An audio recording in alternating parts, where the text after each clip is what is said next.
ಗಲ್ಲಿ ಹಿಡ್ಕೊಂಡು ಹಿಡಿದುಕೊಳ್ಳಬೇಕು. ಡೆಲ್ಲಿಯಿಂದ ಮೊದಲು ಬಂದು ಯಾರು? ಮೋದಿ ಬಂದರು. ಅದಾದ ಮೇಲೆ ರಾಜನಾಥ್ ಸಿಂಗ್ ಇಳಿಸ್ಕೊಂಡು, ಅದಾದ ಮೇಲೆ ಮಧ್ಯಪ್ರದೇಶದ ಎಕ್ಸ್ ಚೀಫ್ ಮಿನಿಸ್ಟರ್ ಅವರಿಗೆ ಇಳಿಸ್ಕೊಂಡು ಹೋದ. ಇನ್ನೂ 3 ದಿವಸ ಯಡಿಯೂರಪ್ಪ.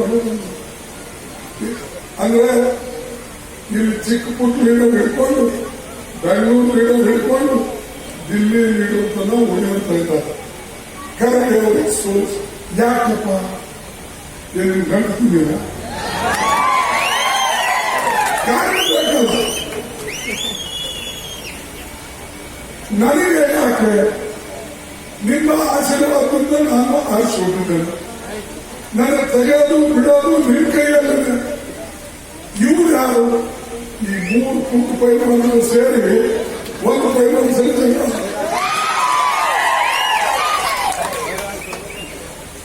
ಸೋತ ಸರ್ದಾರಗಳು ಗೆದ್ದ ಸರ್ದಾರ ಸೋಲ್ಸಕ್ಕಲ್ಲ. ಇದು ನಾನು ಹೇಳಿಲ್ಲ, ಅವರೇ ಹೇಳ್ಕೊಂಡು ಬಂದರು. ಅವರೇ ಭಾಷಣಗಳಲ್ಲಿ ಇವರೆಲ್ಲರೂ ಈಗ ಸೋಲಿಸ್ಬೇಕನ್ನೋರು ನಾನು ಯಾವ್ದು ಹಾಕ್ತಾರೆ ಒಳಗೆ ಹೊರಗೆ ಉಂಟ. ದಕ್ಷಿಣ ಭಾರತ ಅಂಬೇಡ್ಕರ್ ಇನ್ನೊಬ್ಬರವರು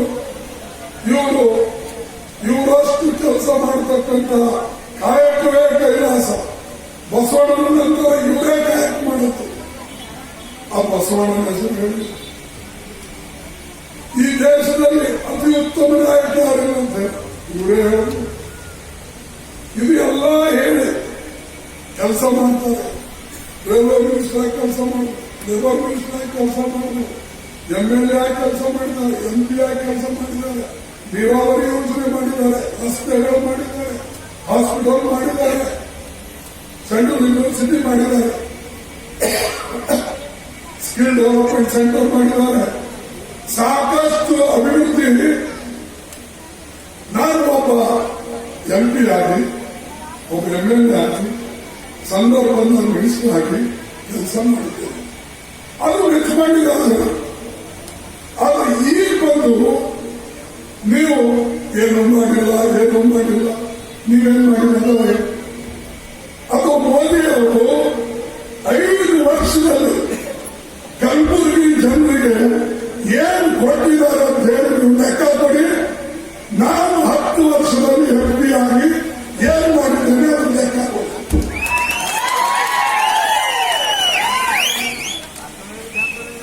ಮೋದಿ ಅವರ ಸರ್ಕಾರ ಈಗ ಸಣ್ಣ ಪಾಟೀಲ್ ಹೇಳಿದಂಗೆ ತೊಗರಿ ಬೆಳೆಗೆ ಅಲ್ಲ, MSP ಕಡಿಮೆ ಬೆಲೆ ಕುಸಿದು ಹೋಗಿತ್ತು. ಆಫ್ರಿಕಾದಿಂದ ತೊಗರೆ ಇಂಪೋರ್ಟ್ ಮಾಡ್ತಾ ಇದ್ದಾರೆ. ಅದಾನಿ ದೊಡ್ಡ ದೊಡ್ಡ ಜಹಾಜಗಳಲ್ಲಿ ತಂದು ಗುಜರಾತ್ ಪೋರ್ಟ್ ಮೇಲೆ ನಿಲ್ಲಿಸ ಇವರು ಬಡವರು ಆತ್ಮಹತ್ಯೆ ಮಾಡ್ಕೊಳ್ತಾ ಇದ್ದಾರೆ, ಕಷ್ಟದಲ್ಲಿದ್ದಾರೆ, ಸಾಲ ಮಾಡ್ಕೊಂಡಿದ್ದಾರೆ. ಅಂದ್ರೆ ಚುನಾವಣೆ ಇನ್ನೂ ಒಂದು ತಿಂಗಳಿದೆ ಅಂದ್ರೆ ರೈತರಿಗಾಗಿ ನಾನು ಪ್ರತಿ ತಿಂಗಳ 500 ರೂಪಾಯಿ ಕೊಡ್ತೀನಿ ಅಂತಂದು. ಎಷ್ಟು? 500. ವರ್ಷಕ್ಕೆ ಎಷ್ಟು? 6,000. ದಿನಕ್ಕೆ ಎಷ್ಟು? 16 ರೂಪಾಯಿ 40 ಪೈಸೆ. 16 ರೂಪಾಯಿ 40 ಪೈಸೆ. ಈ ನಿಮ್ಮ ರೋಡಿನ ಮೇಲೆ ಅನೇಕ ಅಂಗಡಿಗಳ PB ಒಂದು ಚಾಟ್ ಎಷ್ಟು? 5 ರೂಪಾಯಿ. ಒಂದು ಮನೆಗೆ 5 ಜನ ಇದ್ರೆ ಎಷ್ಟು ರೂಪಾಯಿ ಬೇಕು? 20. ಮೋದಿ ಕೊಡ್ತಾನೆ ಎಷ್ಟು? 16 ರೂಪಾಯಿ. ಮತ್ತೆ ರೈತರು ಇರ್ತಾರೆ.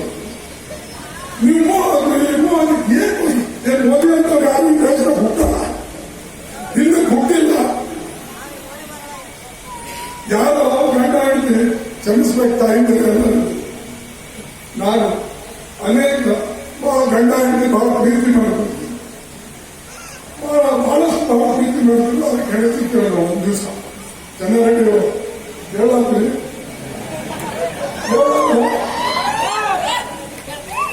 ಹೆಂಡತಿ ಕೇಳೋದು. ಒಂದು ದಿವಸ ಹೇಳ್ರಿ, ನಾನು ಬಹಳ ಪ್ರೀತಿ ಮಾಡ್ತೀನಿ. ನಾನು ಹುಟ್ಟದೇ ಹೆಂಡತಿ ನೀವು ಯಾರಿಗೆ ಮಾಡ್ಕೊಡ್ತೀವಿ?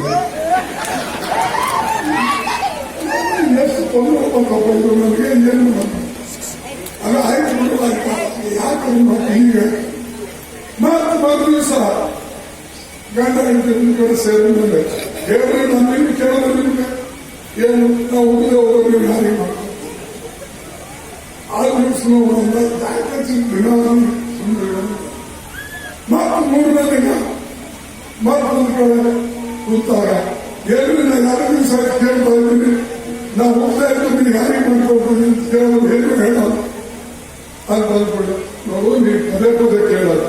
ನೀವು ಹುಟ್ಟದೇ ಹೋದ್ರೆ ನಿಮ್ಮ ಅಕ್ಕ ಮೊದಲು ಹುಡ್ತೀವೋ ಅಕ್ಕಿ ಮಾಡ್ಕೊತೀವಿ, ನಿಮ್ಮ ಅಕ್ಕ ಮೊದಲು ಹುಡ್ತೀವೋ ಅಕ್ಕಿ ಮಾಡ್ಕೊಡ್ತೀವಿ. ಹಾಗೆ ಓದಿ ಹೋಗ್ತಾರಾದ್ರೆ ದೇಶ ಹೇಳಲ್ಲ ಅಂದ್ರೆ ನೀವು ಬರೀ ಅದು ಏನ್ ಬಂದು ಪಾರ್ಲಿಮೆಂಟ್ ನಿಂತು 1 ತಾಸು ಮಾತಾಡೋಕ್ಕಾಗಲ್ಲ. ಇಡೀ ವರ್ಷದಲ್ಲಿ 24 ಗಂಟೆ ಪಾರ್ಲಿಮೆಂಟ್ ನಲ್ಲಿ ಮಾತಾಡಿದೆ. ಇಂಥವ್ರು ಬಗ್ಗೆ ನಿಮ್ಗೆ ಏನು ಆಗಿದೆ ಅಂತ ಗೊತ್ತಿಲ್ಲ. ಏನು ಕೆಲವು ಜನರಿಗೆ ಕಾಂಗ್ರೆಸ್ನಲ್ಲಿ ಸಿಟ್ಟಿದೇನೋ ಗೊತ್ತಿಲ್ಲ, ಅಥವಾ ಶರಣ ಪ್ರಕಾಶ್ ಒಳ್ಳೆ ಕೆಲಸ ಮಾಡಿದ್ರು ಅವ್ರಿಗೆ ಸೋಲಿಸ್ಬೇಕು. ಅದೇ ಕೆಲಸ ನಮ್ಮನ್ನ ಆರಿಸಿ ಕಳಿಸೋದ್ರೆ ಕೆಲಸ ಮಾಡೋಕ್ಕಾಗಲ್ಲ, ಯಾರ್ದಾರ ಗುಣ ಮಾಡೋಕ್ಕಲ್ಲ. ಆ ಕೆಲಸ ಮಾಡೋರಿಗೆ ನೀವು ಸೋಲಿಸ್ತೀರ ಅಂದ್ರೆ ನಾನೇನು ಹೇಳೋದು ಅಂದ್ರೆ ನಾನು ಸೆಂಟ್ರಲ್ ಯೂನಿವರ್ಸಿಟಿ ಮಾಡಿದ್ಕಾಗಿ ನೀವು ಸೋಲಿಸ್ತೀರ. ರಾಷ್ಟ್ರೀಯ ಹೆದ್ದಾರಿ ಸೋಲಾಪುರಿಂದ ಬೆಂಗಳೂರು ತರ ಮಾಡ್ತಾ ಇದ್ದೀನಿ 4,000 ಕೋಟಿ ಏನು ಯಾಕೆ ರಸ್ತೆ ಮಾಡ್ತೀವಿ ಅದಕ್ಕೆ ನಿಮ್ಗೆ ಸೋಲಿಸ್ತೇವೆ ಅಂತ ಹೇಳ್ತೀರ. ಅದು ಅನೇಕ ಕಾರ್ಖಾನೆಗಳು ಬರ್ತಾ ಇವೆ, ಏನು ಯಾಕೆ ಕಾರ್ಖಾನೆ ಬರ್ತೀವಿ, ನೀವು ಕಾರ್ಖಾನೆ ತಂದು ನಿಮ್ಗೆ ಸೋಲಿಸ್ತೇವೆ ಅಂತ ಹೇಳ್ತೀರ. ಸ್ಕಿಲ್ ಡೆವಲಪ್ಮೆಂಟ್ ಸೆಂಟರ್ ತಂದಿದ್ದೇವೆ ಅದಕ್ಕೆ ಸೋಲಿಸ್ತೀರ. ಎರಡೇನು ಉದಯ ನಮ್ಮ ನವೋದಯ ಸ್ಕೂಲ್ಗಳು ತಂದಿದ್ದೇವೆ, ಏಕಲವ್ಯ ಸ್ಕೂಲ್ಗಳು ತಂದಿದ್ದೇವೆ, ಅನೇಕ ರಸ್ತೆ ಮಾಡಿದ್ದೇವೆ. ಇದು ನಿಮ್ಮ ರಸ್ತೆ